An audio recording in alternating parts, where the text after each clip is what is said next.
Hi, welcome to the Worthy Physician Podcast. I am your host, Dr. Sapna Shah-Hawk, a board-certified internal medicine physician.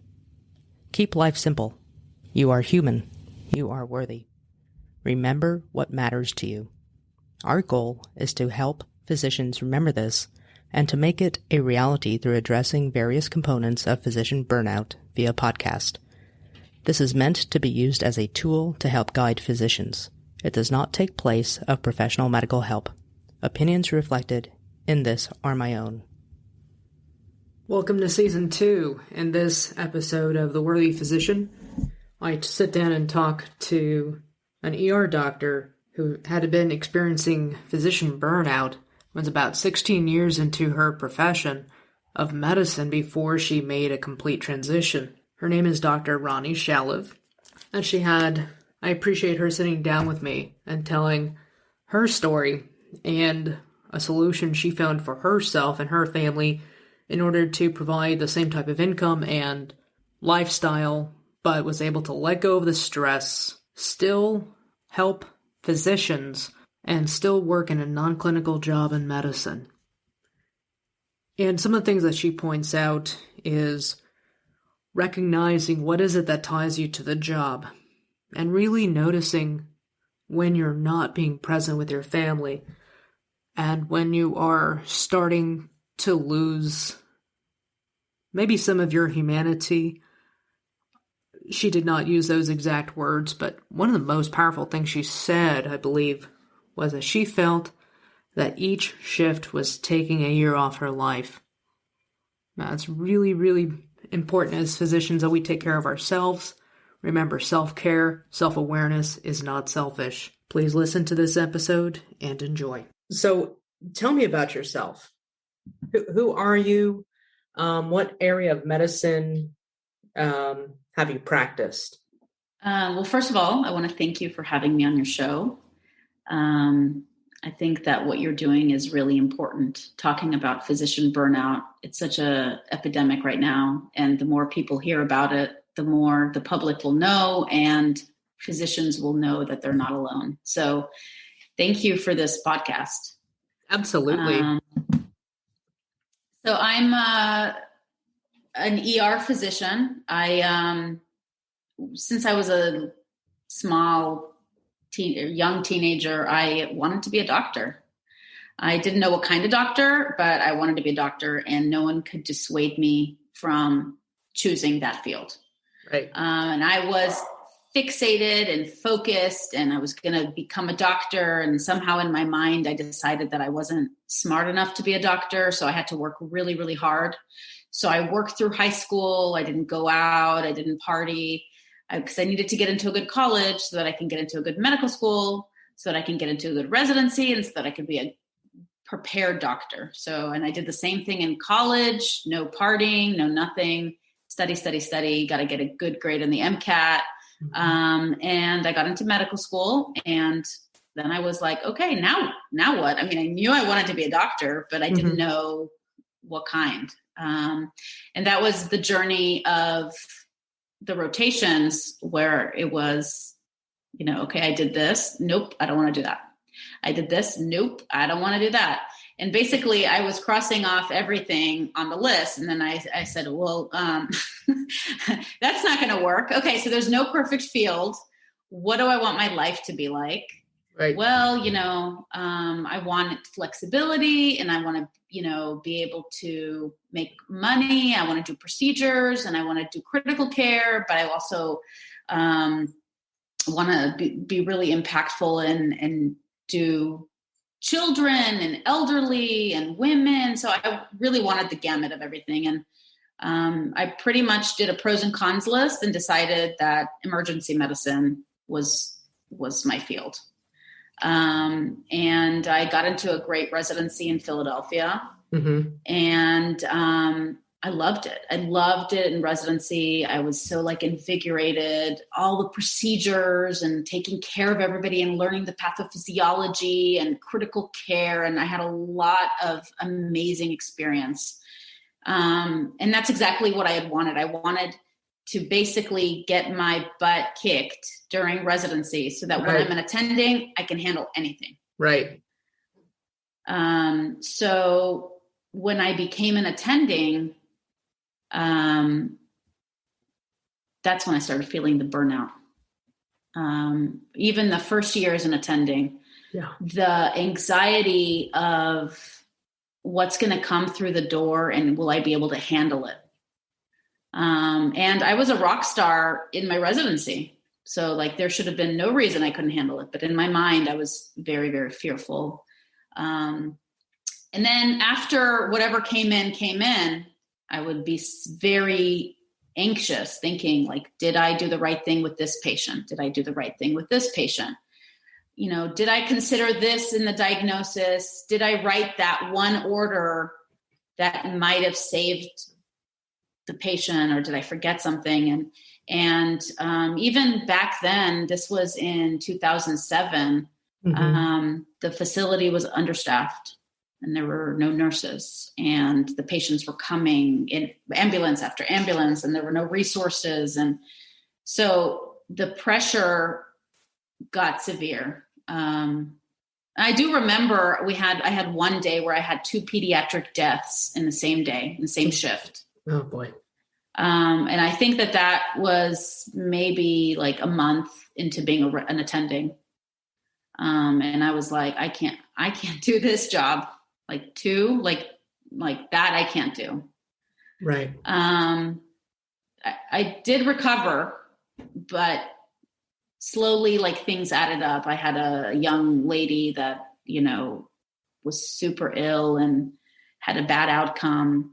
I had just a lot of cumulative kind of bad experiences where it just increases my anxiety level, and I became burnt out. About how far into your career as an attending did you get burned out? Because statistics are like burnout is high in the first 5 years. Yeah. So I started feeling it in the first year. Yeah. As an attending. Right. And then I was like, okay, I was like, I'm just going to take a lot of vacation. Like I had like a crazy amount of vacation. I was like, I had like 11 weeks. It's like, I'm going to use every single day of those. I'm going to travel the world. I'm going to have like a good quality of life. I'm going to take classes. I'm going to do all kinds of things so that I can deal with that stress. By year 2, it was, well, I just don't like it here. I didn't feel right. And that's when I was like, well, maybe it's working with residents. I was the residency site director. Maybe I don't like working with residents. Maybe I don't like living in New York City. Let me move to Dallas, where I am now, where my parents live. I'll be back home and I'll have a different setting. I'll just need to be a community ER doctor, and then everything will be okay. And then I got to the community ER doctor. I was, in the community hot setting, and it was during the swine flu epidemic. Yeah. Or pandemic. Right. And it was insane. It was patients everywhere in the hallways. It was like a war zone. And I was like, oh my God. And then in between, it was like sepsis protocols and it was just, so then I was like, oh my God, this is just as bad as the other setting. Right. So I stayed there for about 5.5 years because I was in a practice where I became a partner. It's like, okay, well, maybe if I'm paid a lot more, it'll be worth it. But during that time, I was like, oh my God, like the money is not worth it. The money is not worth it. But it was like, I need to stay here. How do I don't have any options. Like I'm the primary breadwinner. I have to stay. I stayed 5 years there.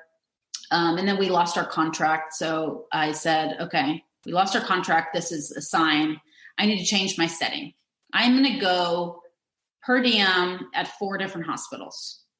Wow. So I went per diem in 4 different hospitals, and then I started juggling schedules, and it helped I did that for 2.5 years, and it helped my burnout because I was like having the variety of the different settings, but, the burnout never went away. And then the juggling of the 4 schedules. Everybody wanted weekends. So I was working almost every weekend. Everybody wanted holidays. So every holiday I was working. It's like, this is not going to work like long-term.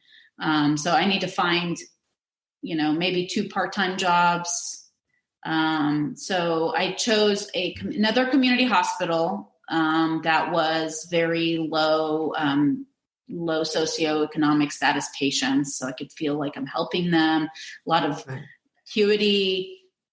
And then I bought into a freestanding emergency room where I was an owner, and I was working 24-hour freestanding concierge medicine, ER type. So I was mixing up my setting again, thinking, it's going to be better.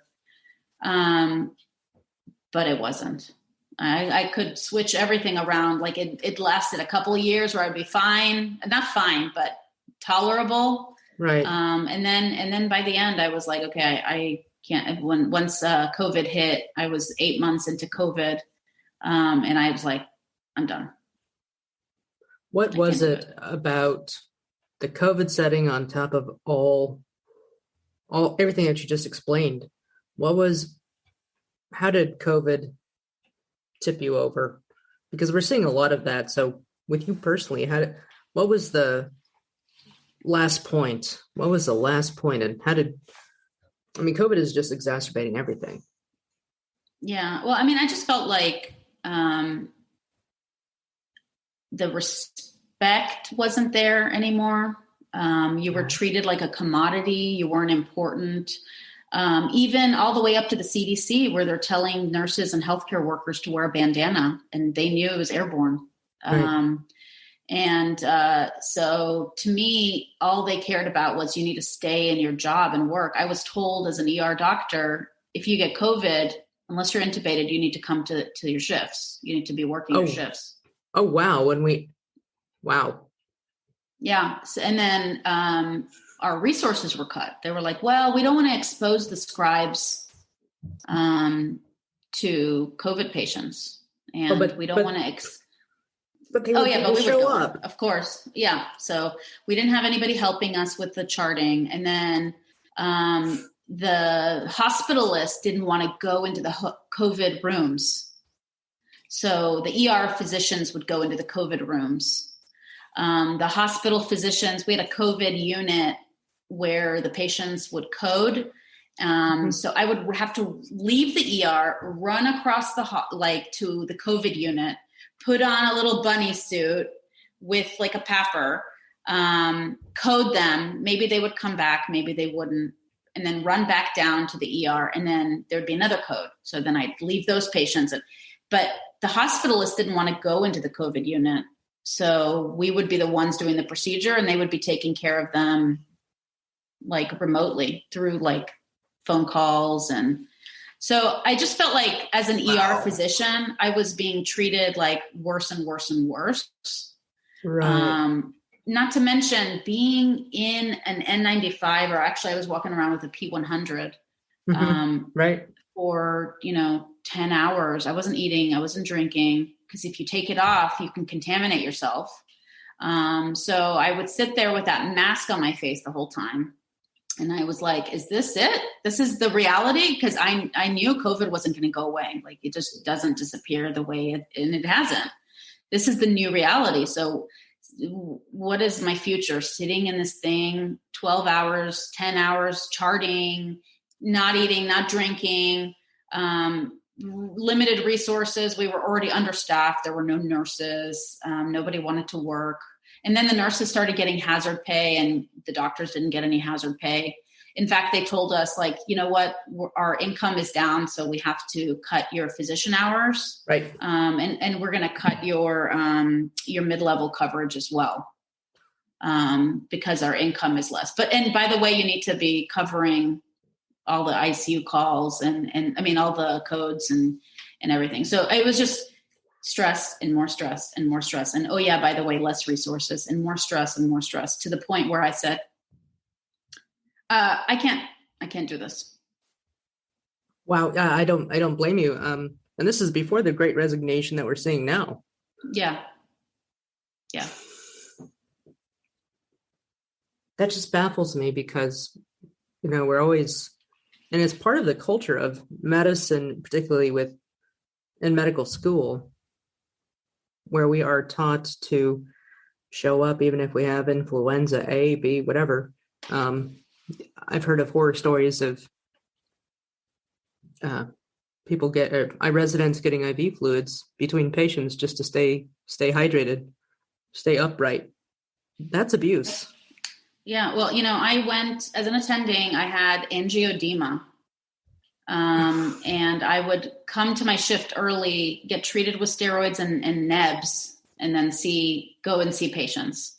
I've had an IV in my arm from a gastroenteritis, but there was no doctor that would come to cover me. So I was getting fluids and in between patients, and I would sit there and I'd be sicker than the patient a lot of the times.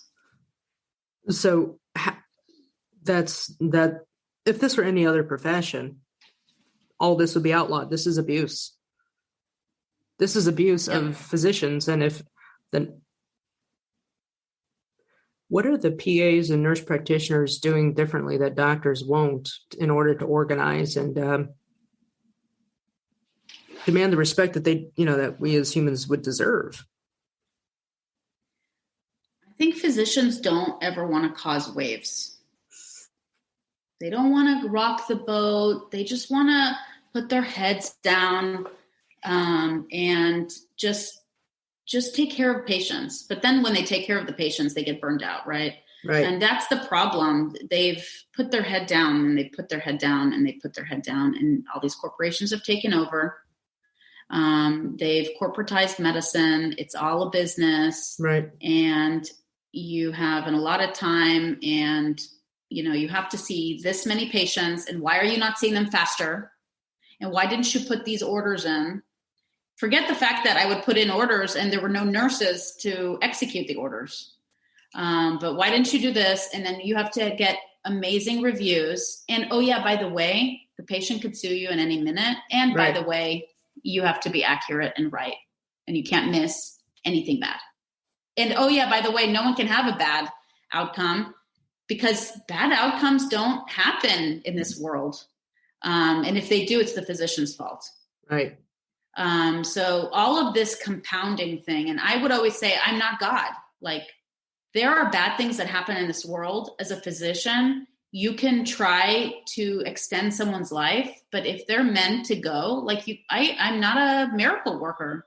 Right. And I think that the public has a different perception. They're saying, if I don't get my care as fast as I want, at the hours I want, and make sure nothing bad ever happens to me, it doesn't matter what my lifestyle is, then I think all of it together is what has pushed me away. And I found myself very just apathetic, even to my kids, look, I hurt myself. You're fine. You're not bleeding. Right. Versus, so like carrying and acting, I was like, oh my God, am I dead inside? Right. And, that scared me. And that was just one more reason, like, I need to get out. Not only am I being traumatized in my shifts, but I'm seeing secondary trauma from everybody else's experiences, and it just accumulates, and poor working conditions and less resources and more stress and less tolerance of really anything. It's just everyone has to be blamed if something happens. And it's usually the ER physician. Which is, it shouldn't be that way. I mean, no, I would not, I don't know what to say, except I'm so sorry that happened. No, that's, we shouldn't have to tell colleagues that. So how many years had you practiced medicine before you took a step back, before you quit? 16 years. 16 years. And you've tried multiple things within medicine and still had the same outcome. So what are you doing now? Well, yeah. So I actually have dual careers. I started when I knew that I was burning out in medicine, Mm-hmm. I was looking at what else could I do? And everything outside that was non-clinical was, up to 50% pay cut. Wow. So it's like, if you're the primary breadwinner, how do you do that? I didn't know how to do that. So I started investing in real estate, Mm-hmm. and I started creating multiple streams of income through different investments. And ultimately, I was able to bridge that gap between what my proposed salary from a non-clinical career and what my other salary as an ER physician was, with just passive income, so that it opened up the opportunity to start looking in the non-clinical careers as even an option. So I was able to find a career in medical device. So once I was able to get recurring income, I found my career in medical device, and I made the jump. And now I help other physicians that are burned out create that multiple streams of income as well. So they can choose, like, do I want a different job? Do I want to work? Do I not want to work? Right. But just give them that freedom, that space to decide. So you took your situation and you said, this is what I'm going to do. And how do I help my colleagues? And that's awesome. How did you learn how to invest? How did you learn how to invest in real estate? So I was investing passively, mm-hmm. and I was doing it in multiple different asset classes. So I invested in apartments. I was investing in self-storage, in commercial space, and mm-hmm. retail centers, and RV parks, and assisted living. And I kind of started really getting into it. Started reading books and reading podcasts and going to seminars. And I was like, well, I don't need, so then I started educating myself. I started figuring out, okay, I don't need a master's degree for this. There's people right. that do this with no education. How do they do it? I found the experts. I went to the experts and I paid them to teach me what they know. Mm-hmm. So I've done multiple paid mentorship programs, a lot of conferences, seminars, reading, and then jumping in. And I started doing the syndications myself and doing the active piece of it, where it's finding the deals, underwriting the deals, and bringing in other investors alongside me. So it's been really cool. It's completely out of my comfort zone because I knew nothing about it. In fact, whenever I would hear anything about finances or real estate, I would just glaze over. Mm-hmm. It's just amazing. When you open yourself up to learning about other things, what can be done and what you can learn. That's awesome. And yeah, I think that that's one thing about physicians, is that we tend to, like you said, we tend not to rock the boat. We tend to just keep our heads down and not look outside certain things and not necessarily think outside the box unless we are forced to become resourceful. But it's interesting how you're resourceful in your own life. And how did you break out of that comfort zone, or was it just the necessity? Definitely. It was a necessity. It was, I cannot do this anymore. Right. I felt like every shift removed a year from my life. Yeah. So I was under a ticking time bomb for something. I needed to change. Could I just quit? Absolutely. Right. We would have figured it out, but it was more of a chance for me to fall back and say, oh, let me just pick up a few shifts. Doing it this way helped me really just step into this new role, mm-hmm. And not do any other work in patient care. I think in the future I might want to do some mission work. Right. But I don't think I'm going to be treating patients, in the United States. My mission work will be international. I can understand that. So Are you happy? I mean, in life, are Yes. you happy? I am so happy. I am just, even doing two jobs Right. that are pretty like big jobs and there's stress associated with it. The stress is nothing compared to what I went through. Right. I'm happy with my growth. I'm happy that I've learned so many things. I'm happy that I am doing new things that I never knew I could. Mm-hmm. I'm happy that I have the time with my family, and that when I'm with my family, I'm present. I'm not physically exhausted or emotionally exhausted. So there's definitely, I'm really happy with my choice. I really don't have any regrets. That's awesome. And I'm really happy for you because you have that. A lot of us in medicine miss out on that. What would you tell the listeners? What teaching points or pearls would you have for the listeners on this podcast? I think running away doesn't work. Mm-hmm. That's what I did, from one job to another. Try this, try this, try this. I mean, you could say I was running away. You could say I was trying new things and trying to adapt and see if I could stay longer. But really figuring out what's tying you to that job, and if it's valid, and if it is, address that. So I felt like I was tied to the job because of the money. So what did I do?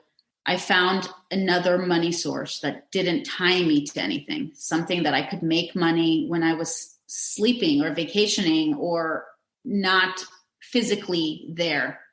I finally understood that I was just a high paid worker. Right. I was trading my time for money. And I think getting out of that time, like mindset, is huge, because when you are not tied by finances, you can see clearer. You can see that there's other options. And a lot of these physicians that are burnt out and they're committing suicide, and they feel like there's no hope. They can't see because of the stress. Right.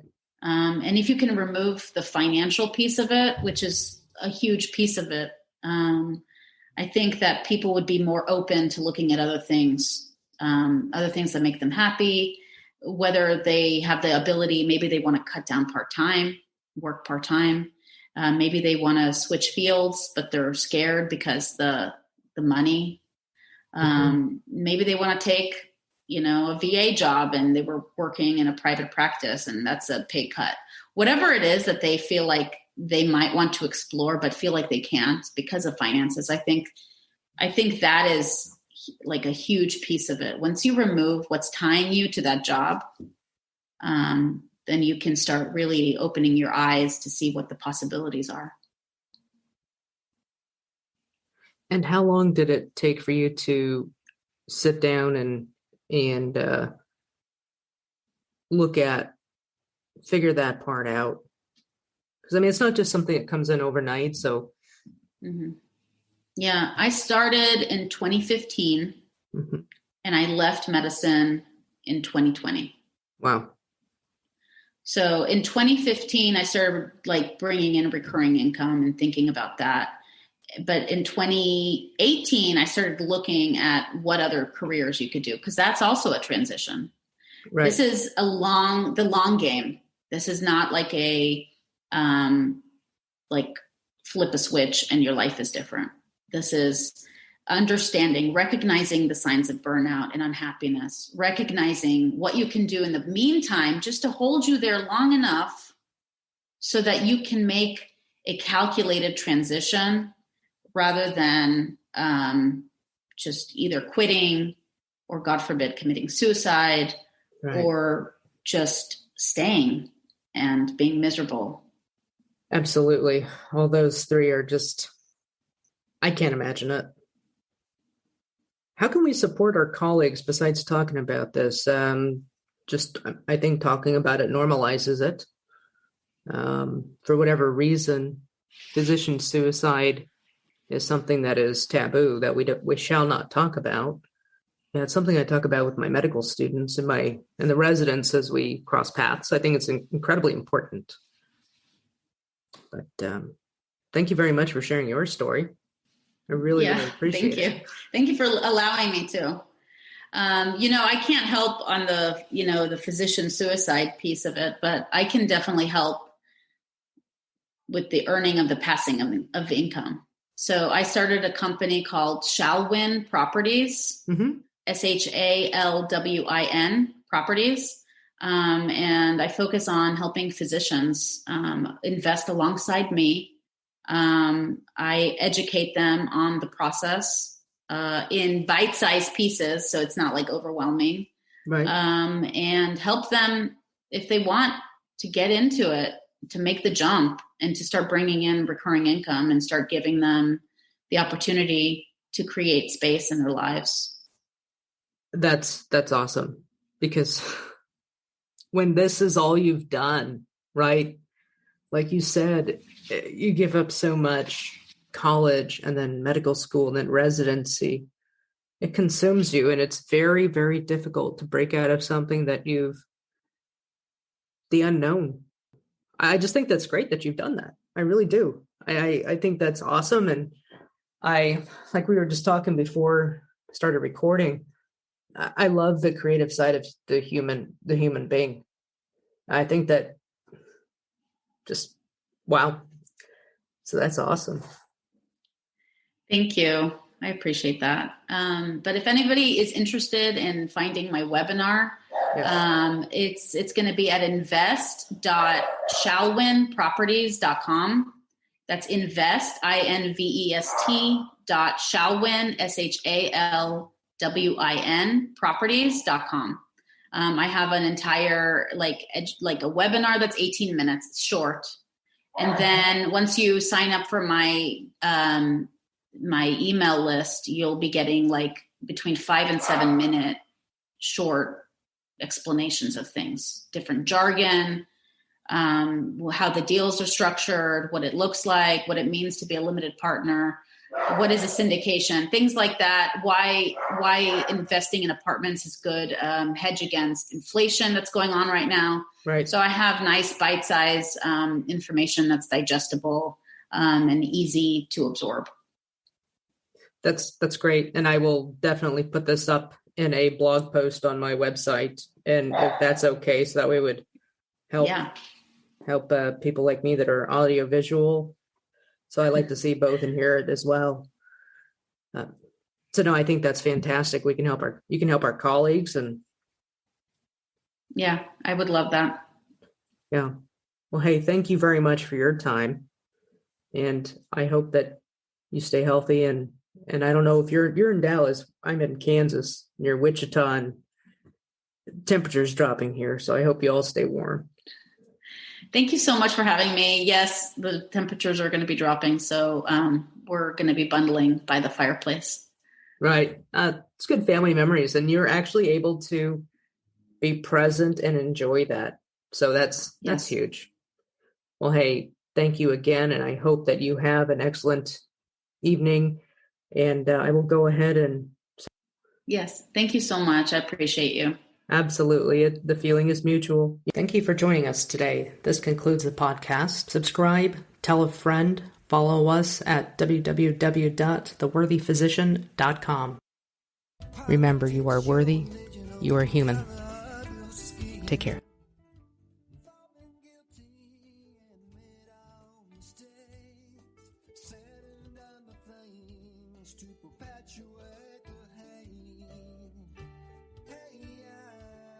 It's time to turn around.